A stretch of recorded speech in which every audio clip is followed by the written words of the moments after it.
Welcome back into another episode of the Coach Steve Show podcast. Hope everyone's doing okay out there.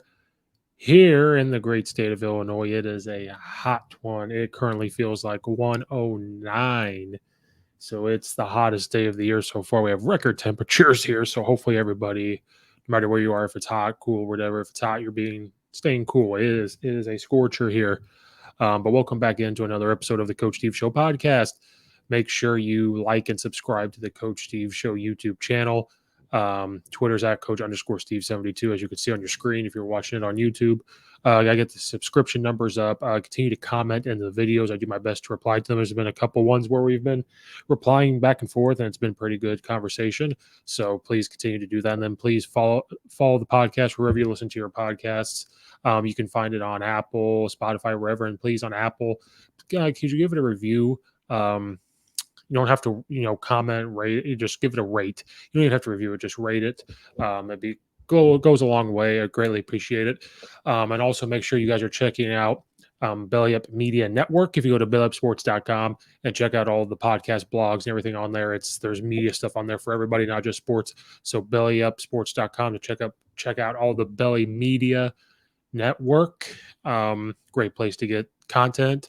And this podcast is also brought to you by Coach Dona is back to the basics drill manuals. So football coaches, we started summer. Some of you are in camp. Some of you are just speed and conditioning like we are. But there's no better time than right now, actually anytime, to look up some drills. You're all looking to get back to the basics. And Coach Dona is taking all the work out for us.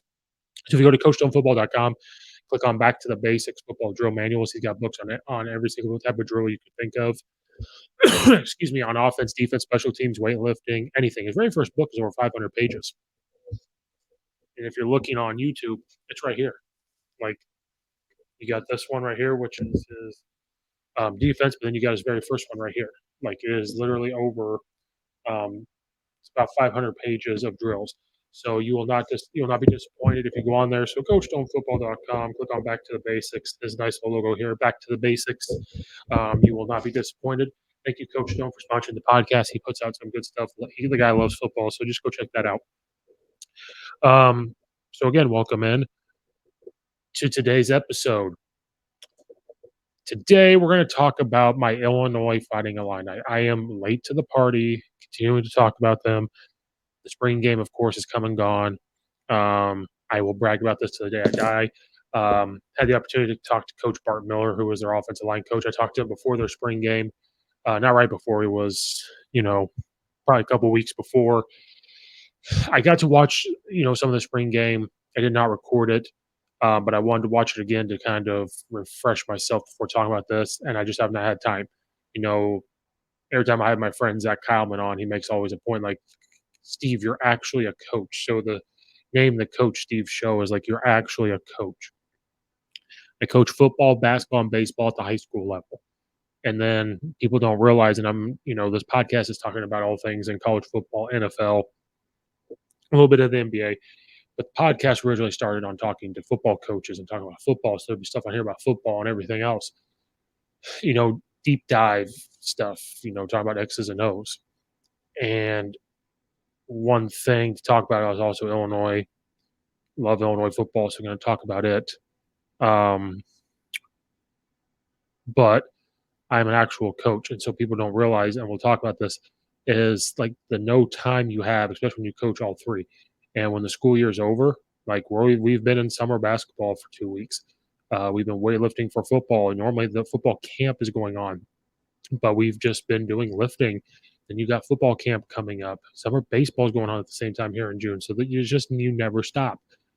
You would think that June would be the one where you get time off. No, I won't get time off, and just football camp will be time off. So I just want people to realize that, listen, I'm an actual coach.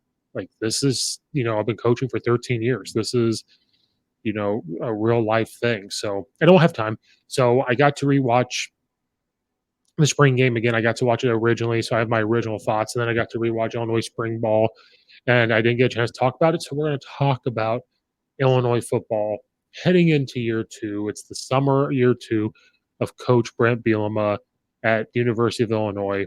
Illinois last year, they did finish 5-7.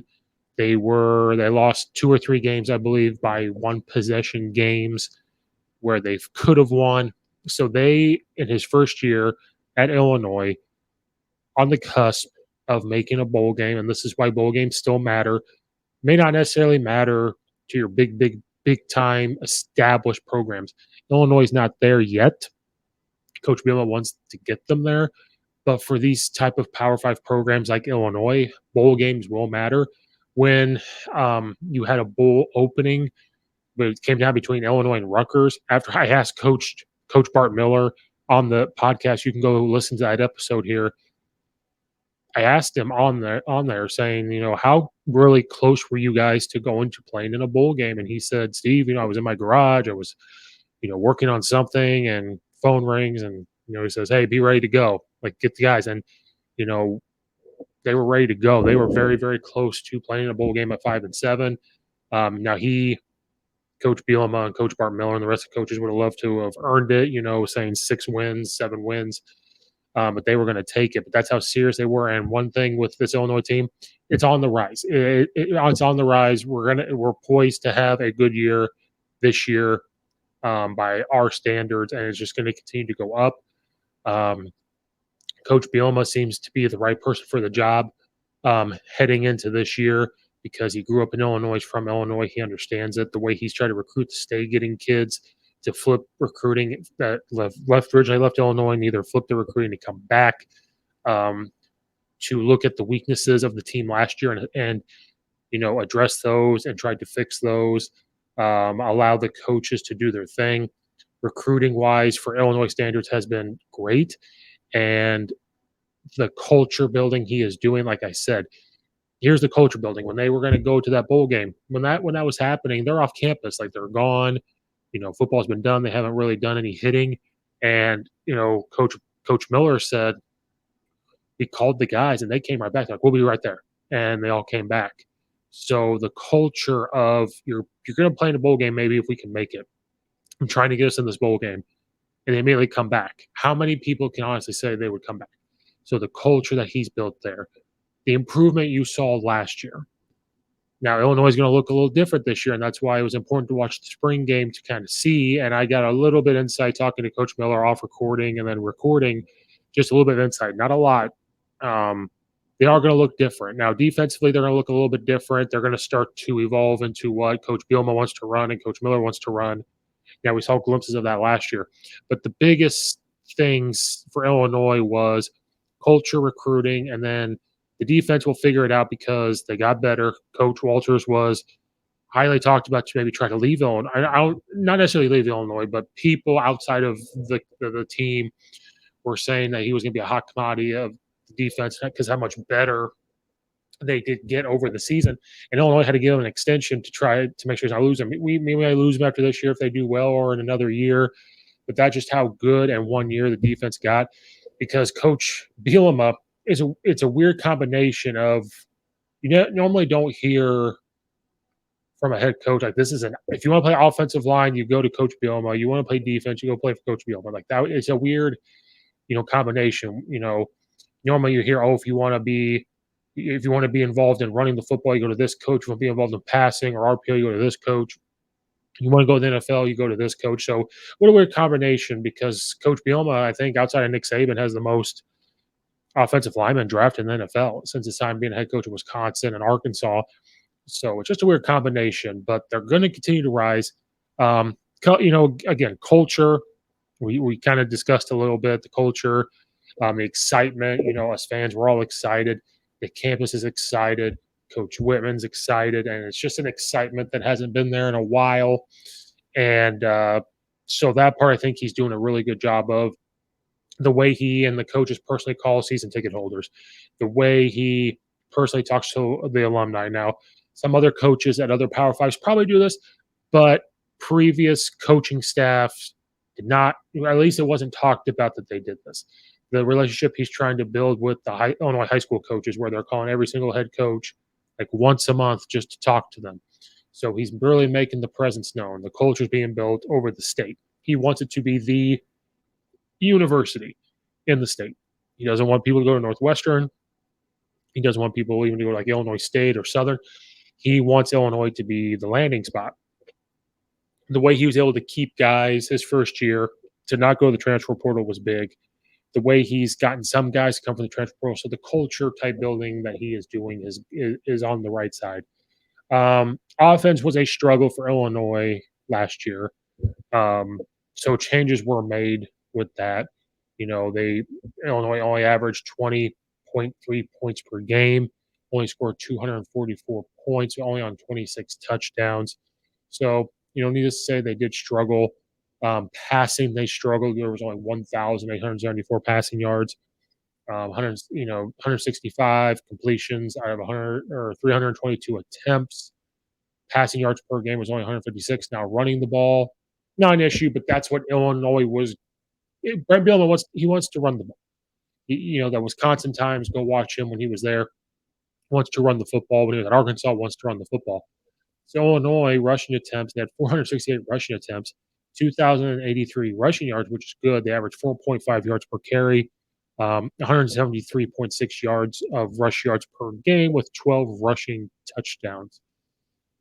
But talking to Coach Miller, and you hear people talk about, but talking to Coach Miller, he even says one of the things that was talked about during the season, even after the season, was, yeah, they can run the ball, but they you have to still complete the ball, especially in the Big Ten in passing. And Illinois struggled, whether it was Tatowski, whether it was Brandon Peters.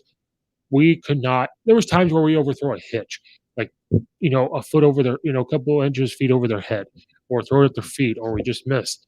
We were inconsistently passing the ball, and so teams knew this, and so teams would put 8 to 10 guys up in the box or close to the box and say they're going to run the ball. So he came out in that barge, which Coach Miller had to re-educate me on that they did it at Wisconsin when they were there. So the offense last year was a huddle team. They went under center and shotgun, but they did a lot of under center. You saw a lot of zone run, which is fine. That's really all they did. Some zone, a little bit of outside zone or wide zone. You saw a couple of duos where he wanted to control. They wanted to control the line of scrimmage and push people, but it was really mainly zone. Once in a while, they have power if it was a play action RPO. But passing was not very good for the University of Illinois football team. And Coach Bielema recognized that. Now, not to say they weren't going to address some things on defense because, defense does win games, but they got better as the year went on. And the offense just kind of stayed stagnant besides the rush game. The run game, you can't really, complain. People complain about the offensive line when they couldn't get a good run game going, but as a lot of, if anybody out there does, a coach knows when there is 8 guys, 7 guys, 9 guys in the box, it's hard to run the football when you're offensive lineman. You can't blame them for that. And so one thing Coach Bielema did address was he got a new offensive coordinator and got rid of Tony Peterson from last year's staff after 1 year. He's like, we got to do something different. And so he went out and he hired UTSA's offensive coordinator, Bret Lunney Jr. Brings him on from being at UTSA, which UTSA did beat Illinois week 2, I believe, last year. But they had an explosive offense. They were undefeated for the longest time, had a historic season at UTSA, and they had an explosive offense. They were no huddle, still wanted to run the football, but they were no huddle. They could throw the ball, a lot of crossing route stuff, at least against Illinois. So they bring him on, and so that was a change that Coach Bielema made to try to help out the offense. And then the recruiting. Recruiting, was decent for the University of Illinois into 2022. And like I said, hopefully I read this right. Some of these are, for me, looking at them, Illinois 2022 football commits. The overall rank is 63. They had a 95 transfer rating, so they got some good guys. Aiden Lowry from Gibson City, which is only about a half hour, 20 minutes from Illinois or Champaign, Illinois, will be he's a pretty good player. Jared Batty from, Oswego East, Illinois is pretty good. I'm just giving those shout outs because they're in Illinois. In the spring game, you saw some Ian Pogue from Fenwick up in Oak Park in Illinois. And then a big offensive lineman is Ike Chrysler. He is huge. Here it says he weighs 350, but he said he was up to 400 at one point. He was a transfer from Mississippi Gulf Coast Community College. Isaiah Adams is another offensive tackle that's pretty big. He comes from Garden City in Kansas as a junior college. Jordan Anderson's a running back that's going to get some time from Joliet Catholic here in Joliet, Illinois. And then, you get some wide receivers to flip, like Hank Beatty from Rochester. You get a tight end, Henry Boyer from Oak Lawn here in Illinois. TJ Griffin is a safety that they got from Palos Hills here in Illinois. So the recruiting wise, and there's much more other ones here. Um, but so Illinois got the recruiting trail pretty much down. Then some transfers they got. Jonah Morris, um, he comes from Northern Colorado, but that's a receiver to help with the wide receiver corps because again, Illinois, we're talking about just the offense as a whole. One thing you're noticing is we're just trying to replace the offensive line. I thought the offensive line still played pretty well. Coach Miller even told me like it's going to be a young offensive line this year, but they're going to be big.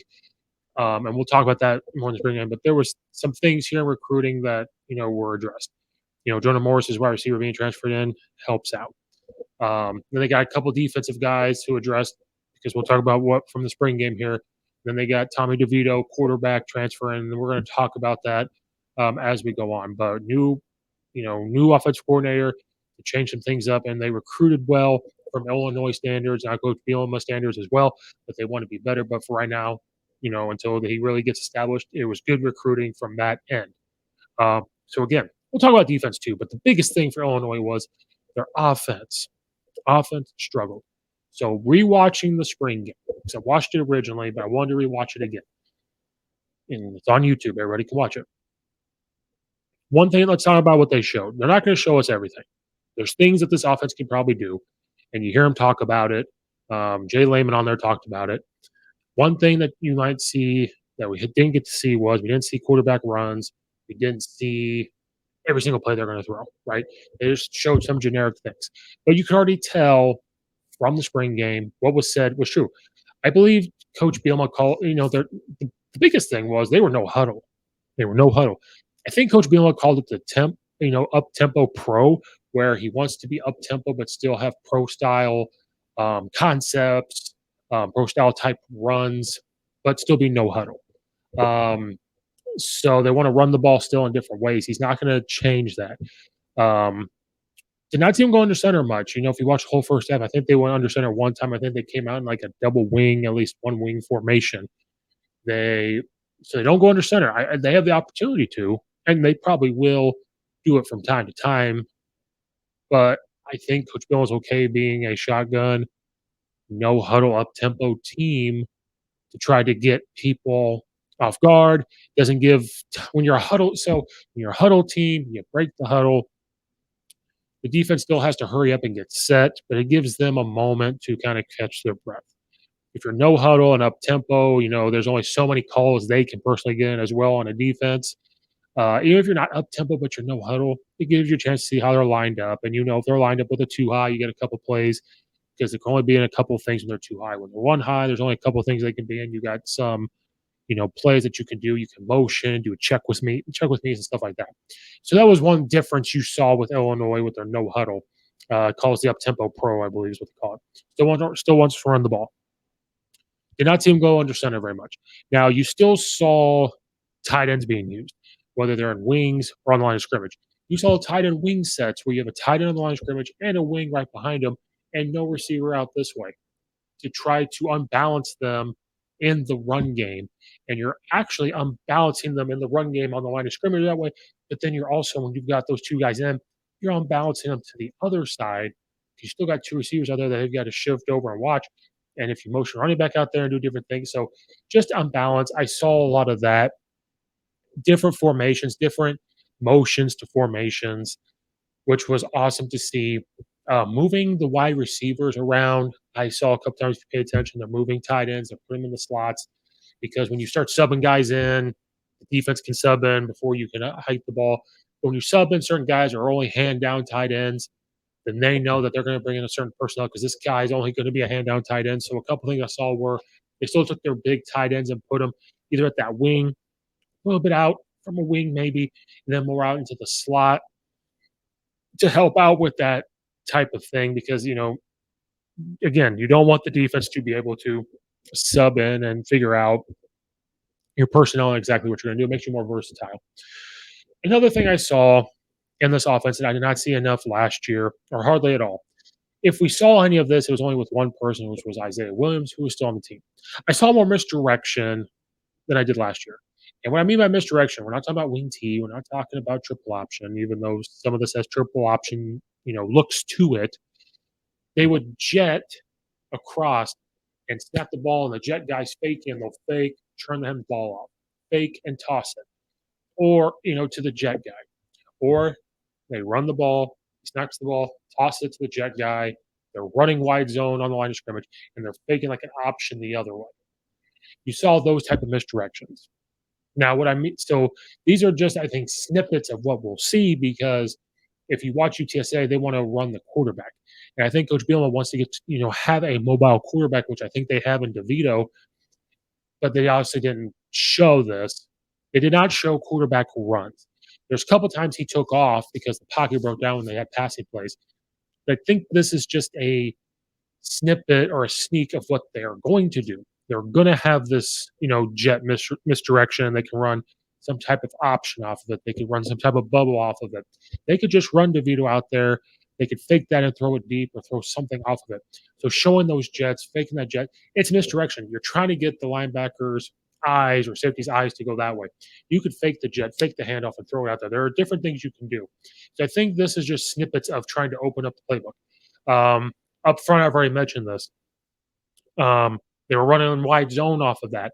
You saw wide zone / outside zone because sometimes it looked like they were trying to hook them, but it still looked like they were trying to run them off the ball as offensive line and tight ends. The tight ends kind of tried to hook them, but I think they just kind of want them to run them off the field. So they're running their wide zone. And they were running wide zone off of handing the ball off to the running back. They were doing it from sidecar, and they were doing it off of the jet guy. So when the jet guy comes, he either hand it off or toss it to him, and he's running. And one thing I saw Illinois doing a better job of is we know what our running backs can do. We saw what Chase Brown was going to do. He's going to put his foot down and get up the field. You were seeing like Isaiah Williams or other wide receivers in the slot put their foot down and get north and south if they could. If they can go around, they can go around. But when you do that, it's getting their eyes to look. Taking quote unquote wing T tendencies or triple option tendency or types of plays and what they do and you're putting into that. It's kind of like Illinois is coming into the 21st century of offense of what college has been doing. It's like they're finally getting there. Watching the old staff for Coach Bielema, it was never knew what we were. We were like a pro style team under center, huddle up, I formation. Then we became like a spread team, just trying to run the option stuff. Then we became just a spread team that was just going to stand there and throw it and throw bubble screens. Like we just never really had an identity. I think this identity is still going to be to run the ball, but you're going to have this fun little misdirection tendencies off the jet stuff. Run game wise, we're not going to be too worried about it. Plenty of inside zone off of there, which is what they did last year. And I just mentioned you had a lot of wide zone off of there too, which they did a pretty good job of last year. Then you saw a couple more gap schemes. There's a little bit of power, but I saw way more GT power. And I saw misdirection with the jet running GT. So they bring the jet guy, if the jet's coming from the right, they fake to the jet guy, but then the running back is sidecar. So the jet guy's faking. You're handing the ball off to the running back. He's running behind the guard tackle pulling. And to me, you could call that bash if you want. They could get to a point where the quarterback's reading that. You could hand the ball off or have the quarterback run behind the GT. To me, that's bash. So they can get to that point. They can get to where that jet guy's there.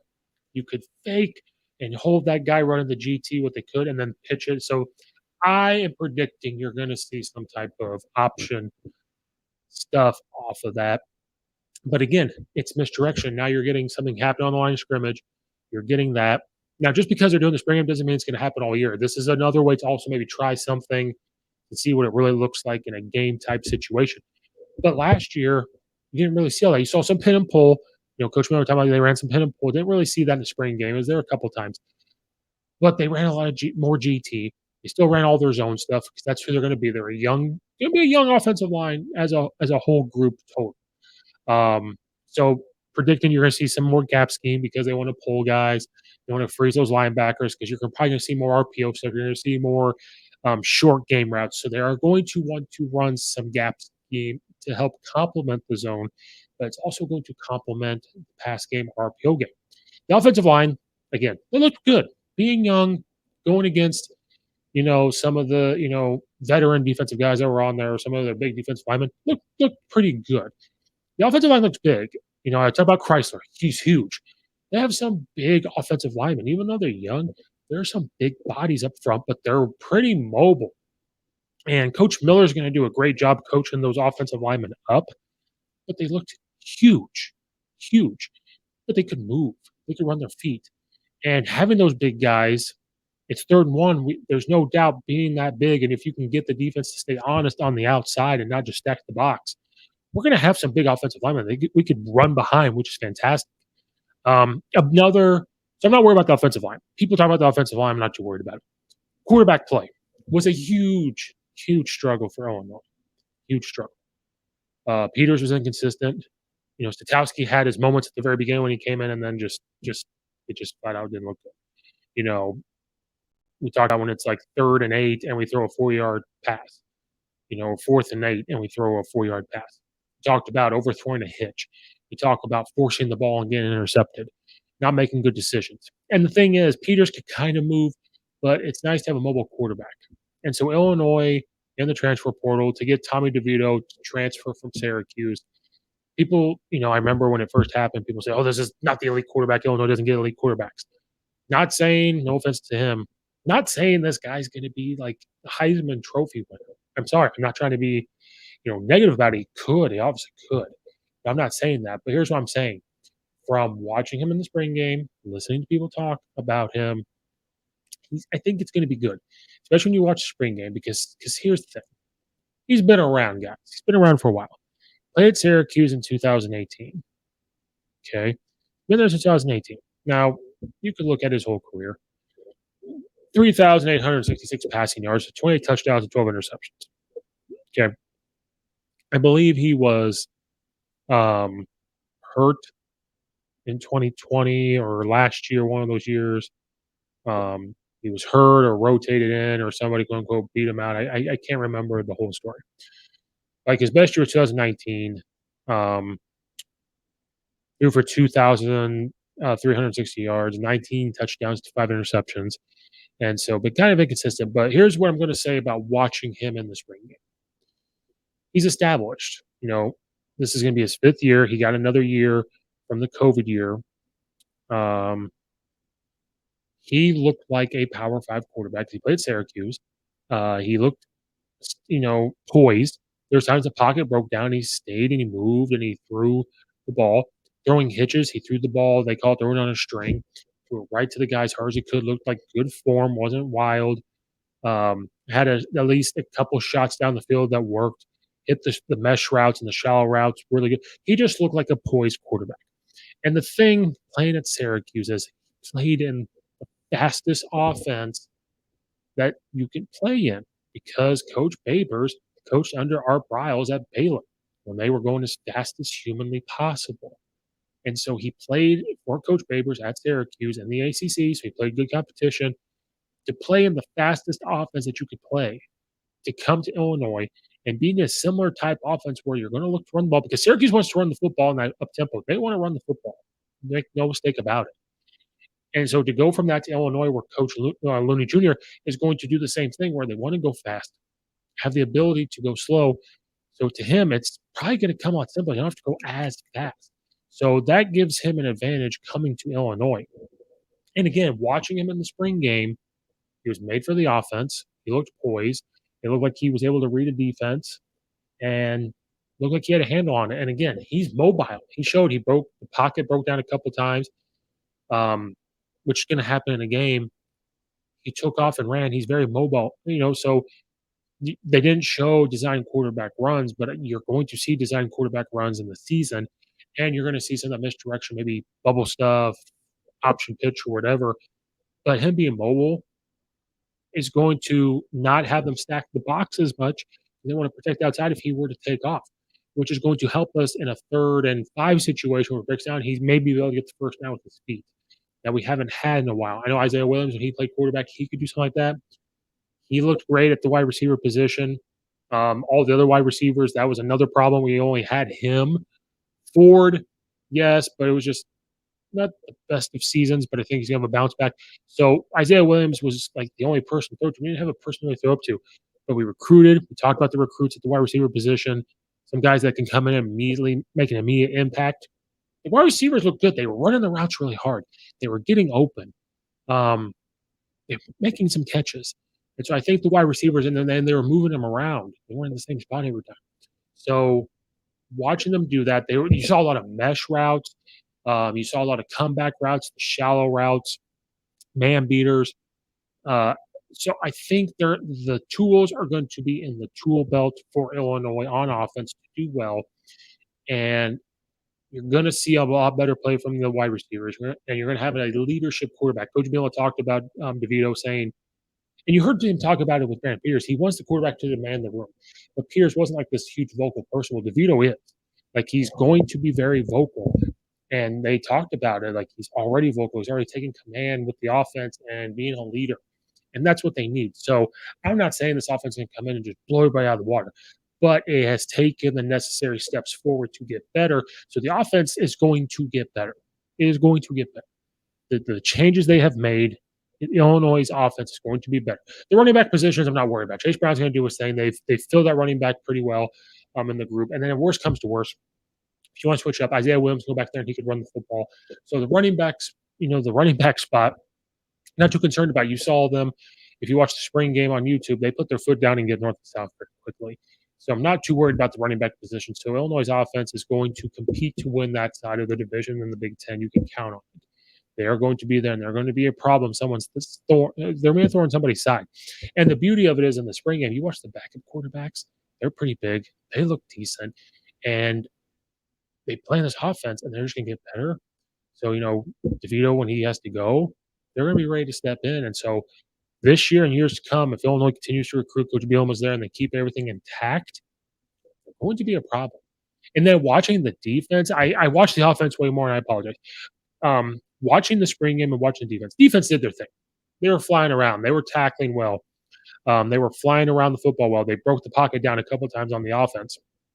But one thing you saw was last year, they wanted to play man.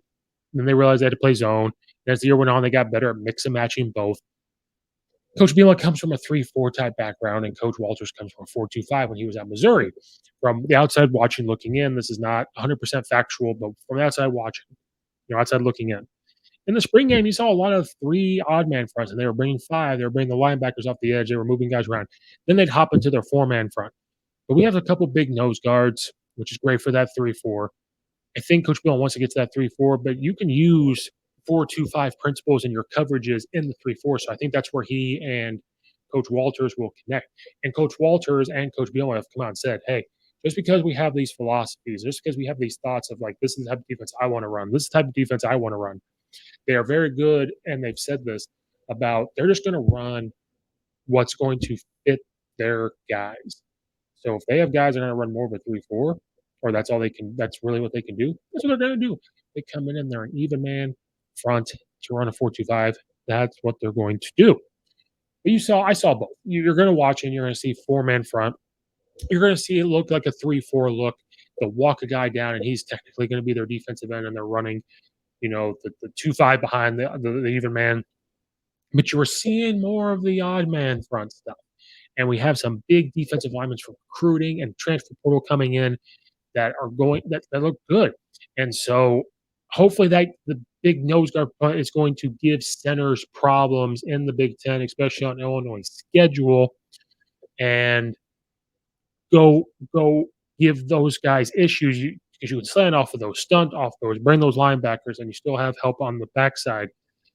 And they were good at communicating. They were good at flying up and making the tackle. They had a couple third and short stops against the spring game, and they're on against the offense. So defense is going to do their thing. They have, good linebacker play. They have fast linebacker play. So that's Coach Bielema's thing. He loves defense. And Coach Walters, like I said, the way they got the defense to get better as the year went on last year is just going to continue this year. There's no reason why it wouldn't.